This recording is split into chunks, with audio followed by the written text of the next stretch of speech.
ತೆಗಿಸಿ ವಾಪಸ್ ಬರಬೇಕು. ಗ್ರಾಮನೂ ಬಂತು, ಆಗೆಲ್ಲ ಟಿ ವಿಯಲ್ಲಿ ಅನೌನ್ಸ್ಮೆಂಟ್ ಕೂಡ ಆಯಿತು. ನಾ ಬಂದು 4-5 ವರ್ಷ ಮಾತು ವಾಪಸ್ ನನ್ನ ರೆಜಿಮೆಂಟ್ಗೆ ಹೋಗಿ ನಾನು ರಿಪೋರ್ಟ್ ರೆಜಿಮೆಂಟ್ ಆಗಿ ಜಮ್ಮುದೊಳಗೆ ಇತ್ತು. ಆಗಲೇ 5 ವರ್ಷ ನನ್ನ ಜಮ್ಮುದೊಳಗೆ ಸರ್ವಿಸ್ ಆಗಿತ್ತು. 8 ವರ್ಷ ಸತತವಾಗಿ ನಾನು ಜಮ್ಮುದೊಳಗೆ ಸರ್ವಿಸ್ ಮಾಡಿದ್ದೆ. ಮತ್ತು ಹೋಗಿ ನಾನು ಯೂನಿಟ್ಗೆ ಹೋಗಿ ಜಾಯಿನ್ ಆದೆ.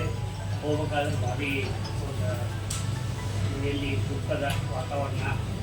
ಆಮೇಲೆ ಎಲ್ಲಿ ನೋಡ್ತಾ ರೈಲ್ವೆ ಸ್ಟೇಷನ್ದಾಗ ನನ್ನೆಲ್ಲ ಹೆಣ್ಣುಮಕ್ಕಳು.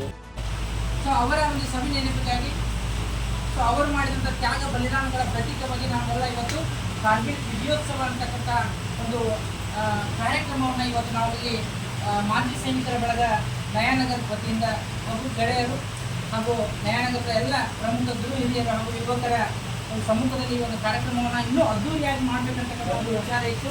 ಸೊ ಕಾರಣಾಂತರಗಳಿಂದ ಮಳೆಯ ಇವತ್ತು ಒಂದು 400ರಲ್ಲಿ ಕೂಡ ಒಂದು ದೊಡ್ಡ ಕಾರ್ಯಕ್ರಮವನ್ನು ಹಾಕಿಕೊಳ್ಳಲಿಕ್ಕೆ ಆ ಕಾರಣ ಇವತ್ತು ನಮ್ಮ ಊರಿನಲ್ಲಿ ಇರ್ತಕ್ಕಂಥ ಮಾಜಿ ಸೈನಿಕರಿಗೆ ಅಲ್ಲಿಗೆ ಆಹ್ವಾನ ಬಂದಿತ್ತು. ಸೊ ಆ ಒಂದು ಕಾರಣಕ್ಕಾಗಿ ಇವತ್ತು ನಾವು ಅಷ್ಟೇ ಸಂಕ್ಷಿಪ್ತವಾಗಿ ಈ ಒಂದು ಕಾರ್ಯಕ್ರಮವನ್ನು ಇಲ್ಲಿ ಹಮ್ಮಿಕೊಂಡಿದ್ದೀವಿ. ಮೊದಲಿಗೆ ವೇದಿಕೆಯ ಮೇಲೆ